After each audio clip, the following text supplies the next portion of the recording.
ذالک من انباء الغیب، اے نبی صلی اللہ علیہ وآلہ وسلم یہ ہیں غیب کی خبریں، نوحیہ الیک جو ہم آپ کی طرف وحی کرتے ہیں. یعنی نبی صلی اللہ علیہ وآلہ وسلم امی تھے، لکھنا پڑھنا نہیں جانتے تھے، کسی کی شاگردگی انہوں نے اختیار نہیں کی، اللہ تعالیٰ ان کو سکھاتا تھا. اس کے باوجود وہ اپنی پیدائش سے کتنے پرانے واقعات، 500، یہ کم از کم تو یہ 500 سال پرانا واقعہ تو ہے نا، یہ تقریباً 600 سال کہہ لیں آپ.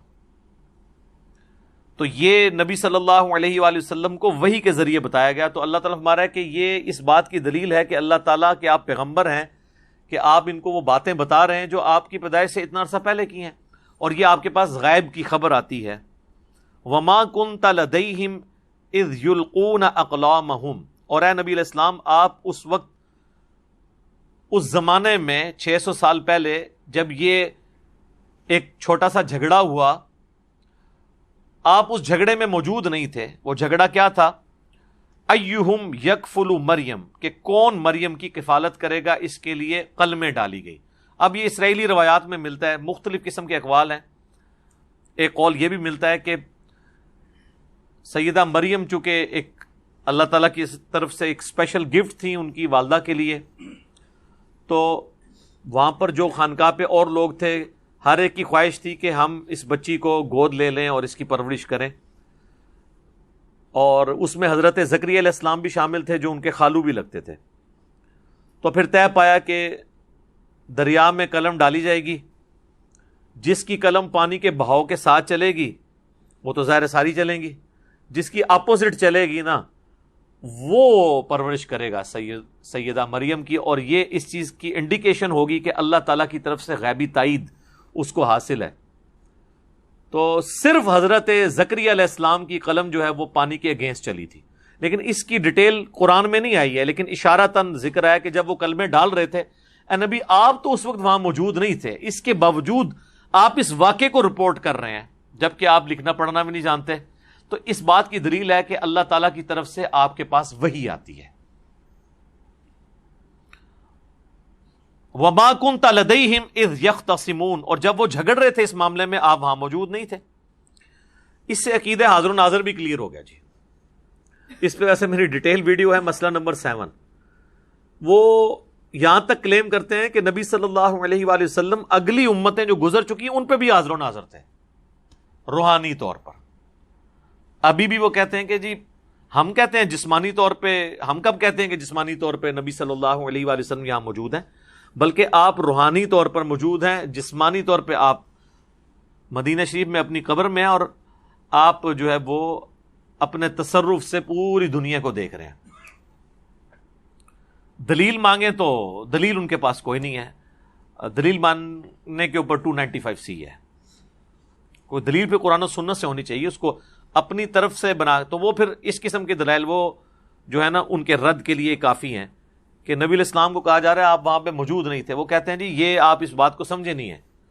یہی تو یہ اس سے تو علم غیب کا جو عقیدہ وہ والا حاضر و ناظر، ایک تو علم غیب والا عقیدہ تو درست ہے کہ جو اللہ بتاتا ہے، وہ کہتے ہیں حاضر و ناظر اس سے ثابت ہو رہا ہے کہ اللہ تعالیٰ فرما رہا ہے کہ اے نبی 600 سال پہلے ایک واقعہ ہوا، آپ وہاں پہ موجود نہیں تھے، اس کے باوجود آپ یہ بتا رہے ہیں. اللہ یہاں تو لکھا ہے کہ اللہ کی غیبی خبر کی وجہ سے. وہ کہتے ہیں نہیں، اس کے اندر امپلائڈ ہے کہ آپ وہاں موجود نہ ہو کر بھی عالم ارواح میں اس واقعے کو ہوتا ہوا دیکھ رہے تھے. لکھا کہاں ہوا ہے؟ کوئی نہیں. ہم کہتے ہیں یہاں پہ تو لکھا ہے کہ وہاں پہ آپ موجود نہیں تھے. وہ کہتے ہیں یہ لکھا ہے نا کہ موجود نہیں تھے، یہ تو نہیں لکھا کہ دیکھ نہیں رہے تھے. چلو حاضر و ناظر میں سے آدھا عقیدہ تو فارغ ہو گیا نا، حاضر تو ختم ہو گیا. وہ کہتے ہیں ناظر تو تھے، ناظر کو بھی ختم کرتے ہیں. جی یہ جو آپ نے غلط عقیدہ گھڑا ہے. قرآن میں ایک آیت ایسی ہے جس میں اللہ تعالیٰ نے دونوں چیزوں کی نفی کر دی، اور وہ ایک آیت میرا خیال ہے اسی لیے اللہ تعالیٰ نے امت کی ہدایت کے لیے قرآن کو بھیجا ہے.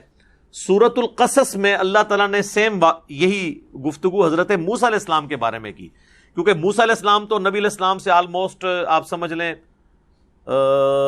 2000 سال پہلے ہیں.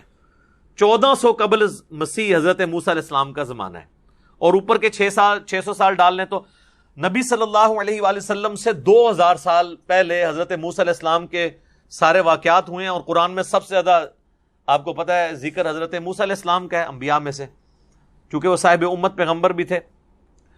تو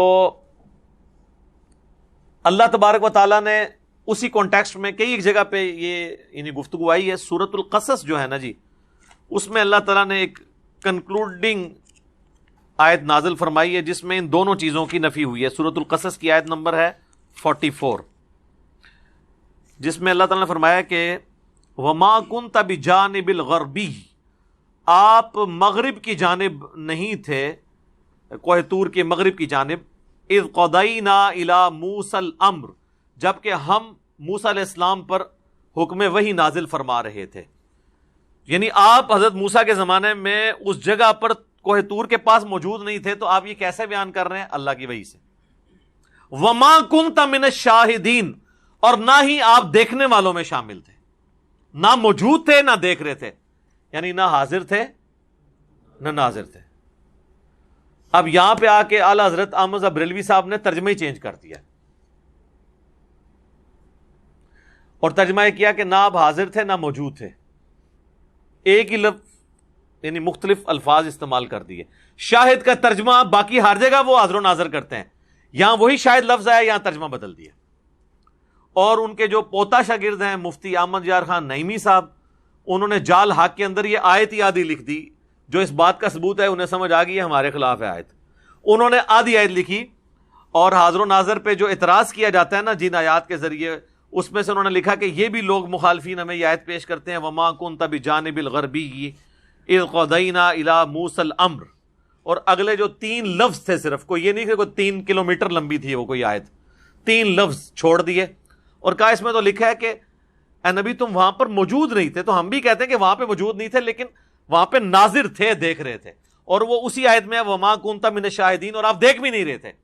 یہ آیت کا ٹکڑا ہی نکال دیا بیچ میں سے.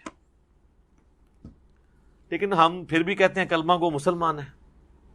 ہو سکتا ہے کہ ان کو کاتب کی غلطی ہو، کتابیں چینج ہو گئی ہوں، جو مرضی آپ کہانیاں کراتے رہیں، اللہ کو جواب دیں گے. ہمارا کام صرف ایکسپوز کرنا ہے کہ ان لوگوں نے کس طریقے سے قرآن کے عقائد میں اپنا لقمہ ڈالنے کی کوشش کی ہے.